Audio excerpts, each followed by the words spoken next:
When it comes to the legal case against Shannon Sharpe, we have some new developments for you. From more responses, both from his attorney, his former co-host, to another former NFL player, to Sharpe making a surprise visit. A lot to talk about as the former NFL star and commentator faces serious allegations of rape and sexual assault that have led to his departure at ESPN. Shout out to Law and Crime. You guys can check out the full video. I'll put the link in the description. Shannon Sharpe, bombshell, grape allegations, everything we know. Let's check it out. This time, we bring on sports attorney Dan Lust to break it all down. Welcome to Sidebar, presented by Law and Crime. I'm Jesse Weber. NFL Hall of Famer, podcaster, sports analyst Shannon Sharpe has been in the news quite a bit this last week, and as updates come in, we have been covering it here too on Sidebar. Now, we know that a Nevada woman filed a $50 million lawsuit against him on April 20th, claiming that he her twice in October of 2024 and once in January of 2025. And the sexual assault allegations are incredibly disturbing, that this purportedly happened while she was crying and begging for him to stop. This unidentified Jane Doe also claims that he recorded her without her consent, that he shared those videos with others, that he even threatened her. And I'm going to get into a new... Okay, like this video is 6 hours old, and they're addressing her as an identified Jane Doe. Are they doing that for legal reasons or what? What's going on? We already know who this chick is. Why aren't you just saying the name? Response that we haven't even talked about yet in just a minute, but it wasn't just the lawsuit that was shocking. No, it was also the events that transpired afterwards. Because what happens? Sharpe released a statement on his Instagram. To my family, friends, supporters, and colleagues, I want to speak to you directly and from the heart. This is a shakedown. And he claims that Jane Doe's attorney, Tony Busby, is targeting black men because we know that Tony Busby previously sued Sean Combs, Jay-Z, Deshaun Watson, claims that he believes that her side is going to release a 30-second clip of a sex tape, and apparently he encouraged them, just release the whole thing, provide the whole context. That's wild. Apparently he revealed her name and also the name that she goes by when she purportedly uses or presents on OnlyFans. And overall, he and his team have been adamant that everything that happened between the two of them was consensual. And to prove that, his side released a plethora of text messages seemingly between Sharpe and this Jane Doe. For example, as reported by TMZ, there's one apparent message from October 2023 where Jane Doe seemingly messages Sharpe, "I want you to put a dog collar around my neck and choke me with it while you're bleeping me." Okay, you fill in the blank. The NY Post reporting on other messages allegedly from Jane Doe, like tie me up and do bad things to me. Now, Busby responded and said that these messages are from before the alleged assaults. And really, a woman can say yes 99 times, but that one time she says no, that's all that matters. And in that vein, by the way, an audio clip was released by Tony Busby, or seemingly by him and his side, capturing the voice of a woman whom attorneys identify as the woman suing Shannon Sharpe, telling him not to manipulate her. So real quick, guys, what's happening here is they're doing a recap of everything that's happened so far. The main focus here that they'll get into later on is what are the possibilities that Shannon Sharpe is going to go back to ESPN. Now, for those of you who don't know, the Walt Disney Company, so we're talking about Disney here, owns ESPN. And so there's a lot of people speculating that there is a very low chance that they're going to tolerate this, even if he's innocent of the crime. Because don't forget, guys, that he's admitted, like, yeah, you know, we were involved in this sort of role-playing, sexual type relationship. But the main conversation here that they're going to have is he going to go back to ESPN, or is it over for him? And in that case, what he will have is his podcast and his personal brand left. More on that later. And then you hear a man's voice, resembling Shannon Sharpe's, can be heard saying, "If you say that word one more time, I'm going to bleep and choke the bleep out of you when I see you." And the woman, allegedly Jane Doe in this case, then can be heard saying she does not want that, while the voice resembling Shannon Sharpe responds, "Yes, you do. I don't think you have a choice in the matter." Then Shannon Sharpe, and we talked about this on a previous sidebar, decided to temporarily step away from his job at ESPN's First Take. And Sharpe's statement that was posted to his Instagram account on April 24th says in part, quote, "The relationship in question was 100% consensual. At this juncture, I am electing to step aside temporarily from my ESPN duties. I will be devoting this time to my family and responding and dealing with false and disruptive allegations against me. I plan to return to ESPN at the start of the NFL preseason." A lot of money at stake in this case. All right, so we're going to skip this. It's an ad. And following Sharpe's departure, ESPN released a statement of its own. A spokesperson for the sports conglomerate writing, "This is a serious situation, and we agree with Shannon's decision to step away."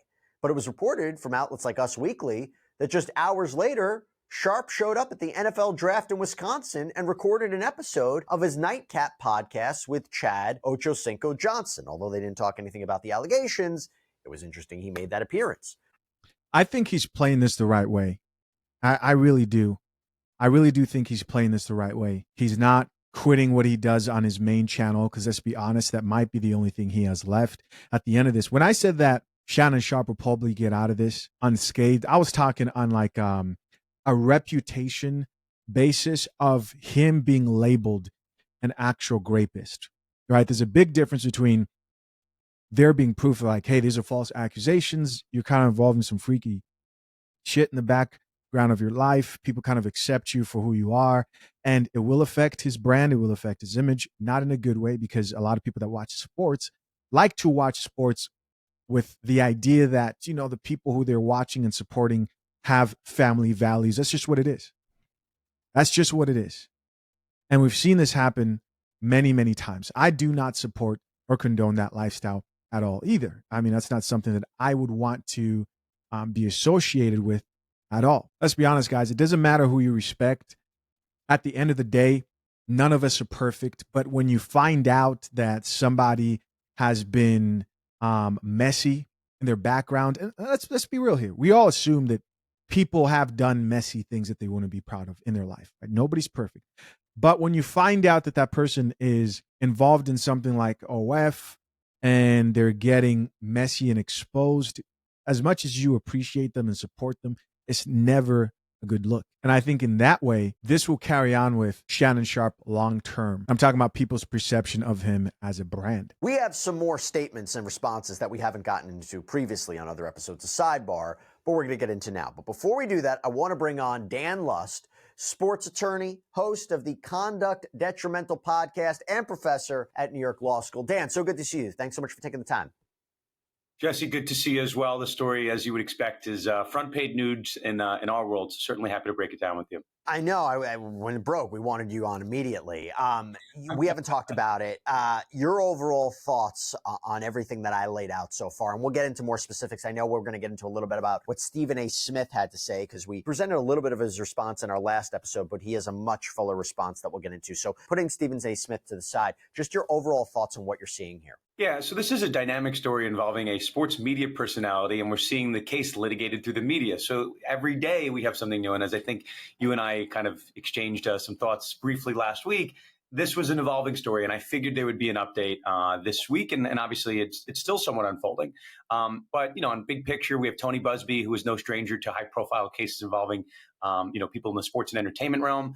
And then we have, I guess, a character from the past, Lanny Davis, the attorney for Shannon Sharpe. So anytime you see kind of two high-profile lawyers on either side, I start kind of dissecting the lawyer beats in the conversation. So this commenter says he ain't returning to ESPN, LOL. Very possibly. So that's possible. That's possible. What I do think is a little bit interesting is, you guys remember those allegations with Joy Taylor a few months ago?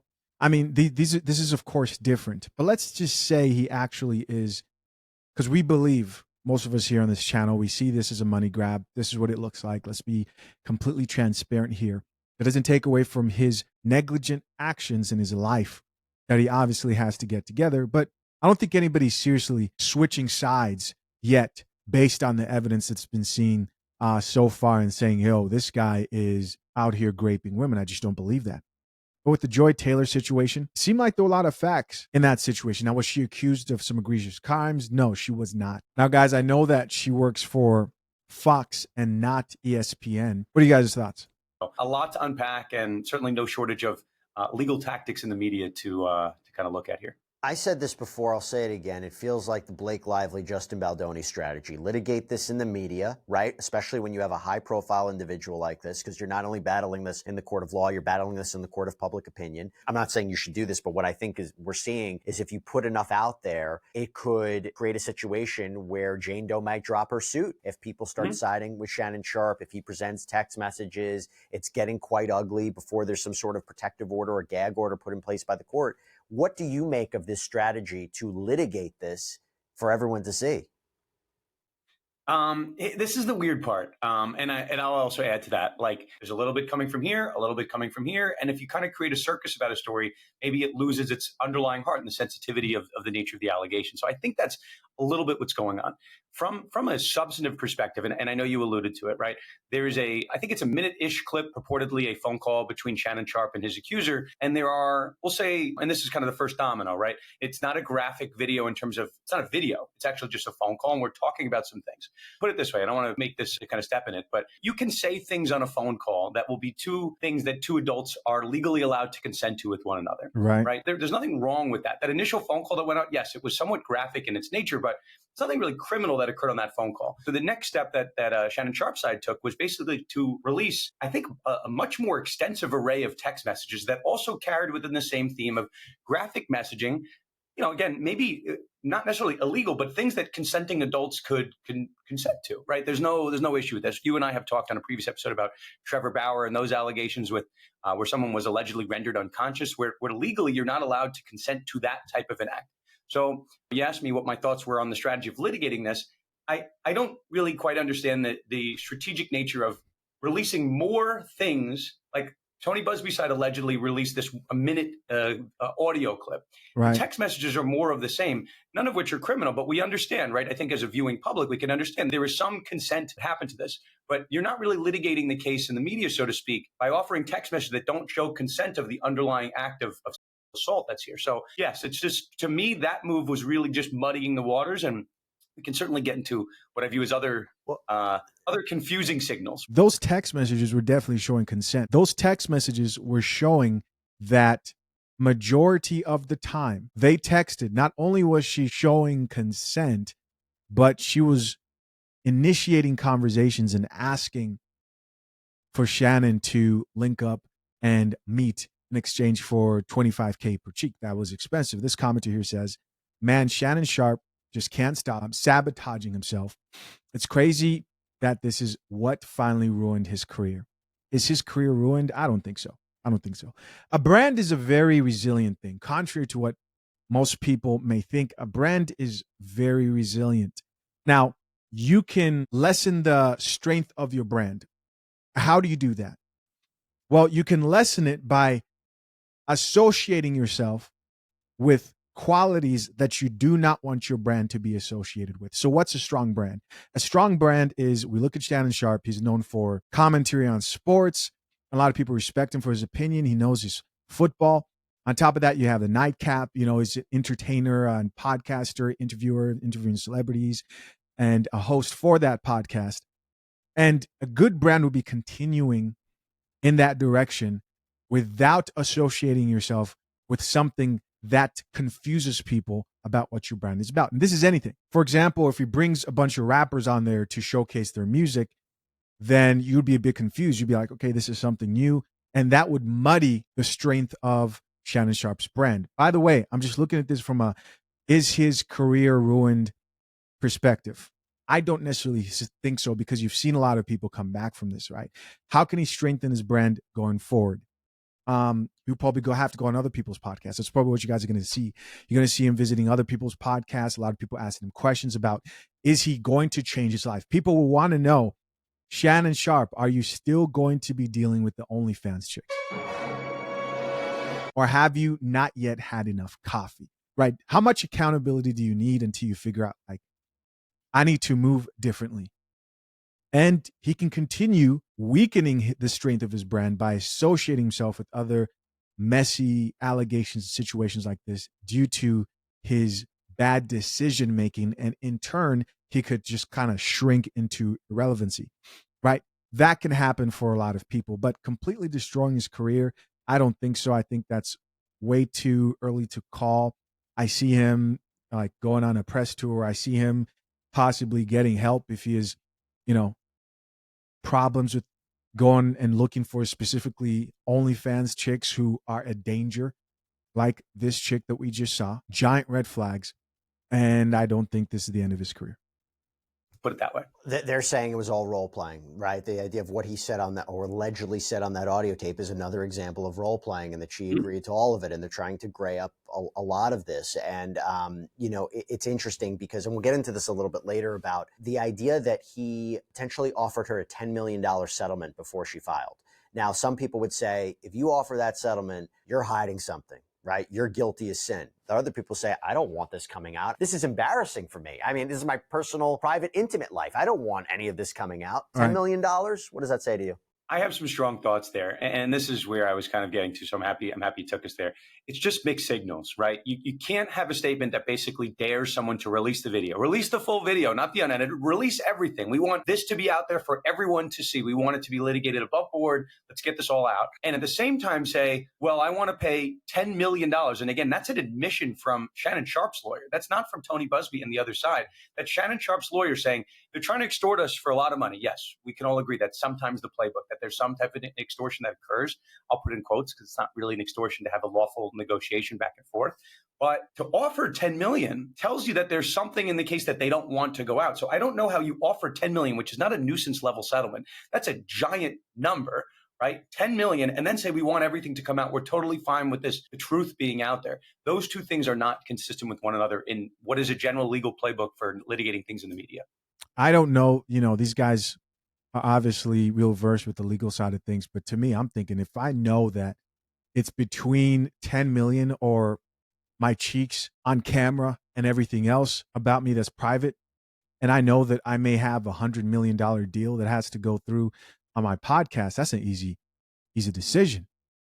Take the 10 million. Is that hard to realize? I mean, he sees the fallout. He probably anticipated all of this. This right now, his reputation going down the drain, as far as ESPN goes, will probably cost him more than 10 million in the long run. But of course, guys, I'm curious to know, what do you guys think so far of what you heard? You guys can go listen and check out the rest of this video on law and crime. Do you think that Shannon Sharpe will return to ESPN, or do you think that's a ship that sailed and he can kiss it goodbye? Lastly, to my currently engaged and soon to be married men, make sure you head over to fathershaverights.com. Our guide helps men who need a prenup but don't know where to start know the steps to take before hiring their attorney. Till next time, I'm out. Peace.